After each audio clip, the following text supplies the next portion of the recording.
ഞാൻ എപ്പോഴും കാണുന്നൊരു സ്വപ്നമാണ് എനിക്ക് എക്സാമാണ്, ഒന്നും പഠിച്ചിട്ടില്ല, പഠിക്കാനാണെങ്കിൽ ഇനി സമയമില്ല, പിന്നെ എന്ത് ചെയ്യുന്ന ആലോചിച്ച് ഞാനിങ്ങനെ ടെൻഷൻ അടിക്കും.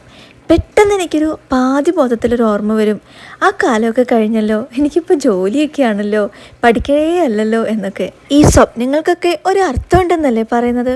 ഈ സ്വപ്നത്തിൻ്റെ അർത്ഥം എന്താണെന്ന് എനിക്ക് ഇതുവരെ മനസ്സിലായിട്ടില്ല. ഇതൊരു ദുസ്വപ്നമാണോ നല്ല സ്വപ്നമാണോ എന്ന് പോലും എനിക്ക് മനസ്സിലാക്കാൻ പറ്റിയിട്ടില്ല. മുട്ട പൊളിക്കാൻ മടിയാണെങ്കിൽ ഇതാ ഇതുപോലെ ചെയ്താൽ മതി.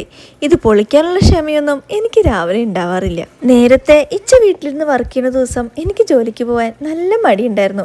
പക്ഷെ ഇപ്പം അതില്ല കേട്ടോ. നോക്കി ഇരുന്ന് കിട്ടിയ ജോലിയല്ലേ. ഞങ്ങൾക്ക് എല്ലാ കോമ്പിനേഷനും ഉണ്ട് കേട്ടോ. രണ്ടുപേരും ജോലിക്ക് പോകുന്ന ദിവസമുണ്ട്, ഇച്ച പോയിട്ട് ഞാൻ വീട്ടിലിരിക്കുന്ന ദിവസമുണ്ട്, ഞാൻ വീട്ടിലിരുന്നിട്ട് ഇച്ച പോണ ദിവസമുണ്ട്, രണ്ടുപേരും വീട്ടിലിരിക്കുന്ന ദിവസമുണ്ട്. പറഞ്ഞ് ഞാനിവിടെ എത്തി. അപ്പോൾ കൂടുതൽ വിശേഷങ്ങളുമായിട്ട് പുതിയ വീഡിയോസിൽ കാണാം. ആദ്യമായിട്ട് കാണുന്നവരാണെങ്കിൽ ജസ്റ്റ് ഒന്ന് ഫോളോ ചെയ്യണേ.